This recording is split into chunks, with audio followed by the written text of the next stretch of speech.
And we entered the Trump cycle last time with tariffs and, oh my God, this and that. Rates were going up and the dollar was going up. Trump came into office and immediately said the dollar's too high. The dollar came lower. China were also near recession. They had to stimulate. They spent the rest of the next 2 years stimulating. And that's what drove the crypto cycle in 2017. So we've got an incredible similar setup to 2017, which you were around for that one. It was bullish as hell. Raoul Pal sees today's market resembling the 2017 crypto boom under Trump, with similar factors like a weakening dollar and big stimulus driving crypto prices higher.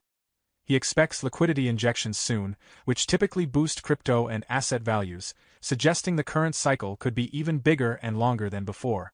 Unlike 2017, Bitcoin now benefits from strong institutional support and long-term holders, making it less likely to crash hard. Pal also points out crypto's natural cycle where weaker projects fail but the strongest grow, so investors should focus on long-term trends rather than short-term drop. Liquidity is the big daddy here. I got caught out by this in 2017. By about April or May, I sold out of my Bitcoin. I was up 10x because I bought it at 200. It was trading at 2,000. I'm like, it's a pretty good trade. I took the money off the table. It consolidated for a little bit. Then it went up another 10x into the end of the year. People can't understand this. It's like, you know, if Bitcoin went up 10x from here, I mean, we're $1 million. Now, I'm not expecting a 10x, but what I'm saying is people did the same thing then. And what happens is you sell out positions, the market corrects, and because liquidity is still the driver, everybody gets forced back into their positions, and that creates this violent end-of-year move. That's possible. I'm not saying it's definite, but you know, I think in probabilities, and that's where my head's at. We're now in the part of the cycle which tends to be what I call the banana singularity, when things start to get really crazy. We've seen that with the Trump coin and whatever. What we're still missing is the massive liquidity injections that should come into the market from the central banks and governments. We've got the US will be draining what's known as the Treasury General Account, which is their checking account. That will increase liquidity significantly in the US over the next few months until they negotiate the debt ceiling. I think there is a broader deal that's going to get done with the dollar and China, and I think the US is been using the strong dollar as a negotiation point with China. China can't stimulate its broken economy right now until the dollar weakens, because if not, if they stimulate, they'll break the peg against the dollar, which they do not want. They don't want capital flight. So you need the dollar to come down, and then the Chinese can stimulate and help the world economy recover. The US knows this, and it's a tool for everybody.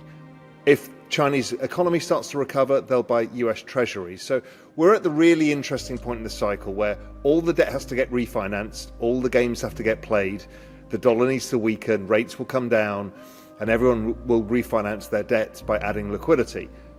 What does that all mean? All of the macro stuff, all it means is number go up. Liquidity is debasement of currency. Debasement of currency is the driver of crypto prices and all asset prices. So it all lies ahead this year. What's interesting is the discussion around when the cycle ends. So a lot of people have PTSD because of the last cycle, and that finished early. It peaked in April, went down 50%, up, made a new high, and then kind of just failed, right? That was driven by the fact that the business cycle, the ISM survey, peaked in March 2021. Why? Because we had that snap crash from COVID and then snap back up, and the business cycle peaked, as did liquidity. So the cycle peaked. So as it went down again, tried to come up again, but kind of failed because there was no follow through because the business cycle had peaked. This time around, the business cycle is actually still below 50, which is the slow growth zone, not recession zone, but slow growth. And all the forward-looking indicators say the US economy and the global economy is about to get a lot stronger. And so we're nowhere near peaking. In fact, we're only just bottoming. So the chances are that we might even go through all the way till Q1 2026. So I think we've got a longer cycle. I think it will almost certainly outperform the last cycle and looks more like 2017 to me, which guess what, was a Trump cycle. And we entered the Trump cycle last time with tariffs and, oh my God, this and that. Rates were going up and the dollar was going up. Trump came into office and immediately said the dollar's too high. The dollar came lower. China were also near recession. They had to stimulate. They spent the rest of the next 2 years stimulating. And that's what drove the crypto cycle in 2017. So we've got an incredible similar setup to 2017, which you were around for that one. It was bullish as hell. Raoul Pal sees today's crypto market as very similar to the 2017 boom, with big liquidity injections and a weaker dollar driving prices up. He believes this cycle could be even stronger thanks to ongoing stimulus from central banks and government.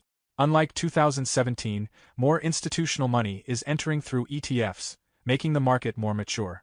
Pal also notes that many weaker crypto projects will fail, so investors should focus on strong, innovative networks like Ethereum and Solana for long-term gains. Has Amazon been in a super cycle? Yeah. Has Microsoft? Yeah. Has Google? Yeah. Have they all had massive correction periods during the downside of the 4-year cycle? Yes, every single time. So what you don't do is you don't get rid of the cyclicality. It's the compounding of returns over time. Now, the only change that I could say is possible, and I think is likely, is that the downside in Bitcoin is not as big as people expect. Right? The free money trade is you try and sell out somewhere near the top, or even if you don't sell out, you're waiting for the dip to buy more. The answer is usually wait till it's down 70%, 75%, start buying, and you make a 20, 30x on that trade every time.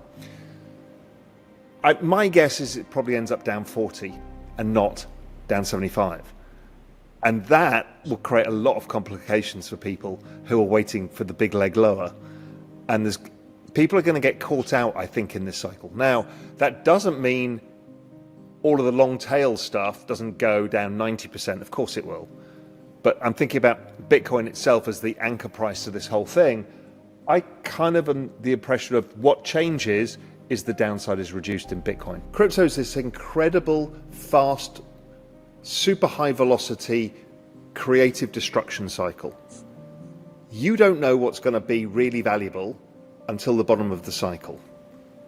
The things that survive become the best trades. Solana, Ethereum.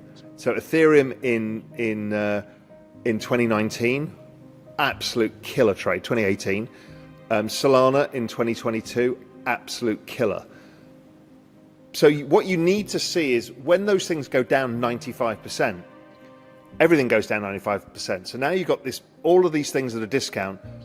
Your job is to find out what really has network effects, what is really powering an ecosystem. And what you'll find is a bunch of these are kind of dead chains because they were just using money from the foundation to pay for economic activity. But then you looked at Solana and there was a ton of developers building. The community was like focused. Tolly was a good leader. You're like, okay, there's signal here. So I like the cyclicality where you wash out all the bad ideas. People are testing innovation. And that's good, right? A lot of innovation. You do VC, tons of VC things go to zero. But if you get the right ones, they don't. You can make a lot of money out of them. So that, I think, is the power law. The failure rate in crypto is just so much higher than traditional VC. And I'm just hoping there's more crypto projects. Just the amount of volume. Yeah. Also, don't forget, unlike VC, these are coming to market instantly. So if you were to look at really early stage seed investments, and if you were to have a real-time mark-to-market on those, they'd be horrific. Are we going to die today? Are we going to survive tomorrow? Are we going to die today? I mean, that's all it is. They're the same. It's the same thing. It just happens to be the earlier stage bit that's hidden because in VC, there's no mark-to-market really until a token launches or equity becomes tradable, i.e. different people want to pay for the equity. Raoul Pal sees today's crypto market mirroring the 2017 bull run, driven by similar economic factors like a weaker dollar and major government stimulus.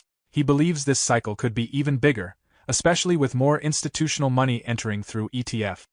He also stresses the importance of focusing on strong crypto projects that survive the tough market phases, as many smaller ones will fail. Pal is optimistic that the crypto cycle is just starting and has great growth potential ahead. How will institutional money impact crypto's future? Which crypto projects do you trust for the long run? Let me know in the comments.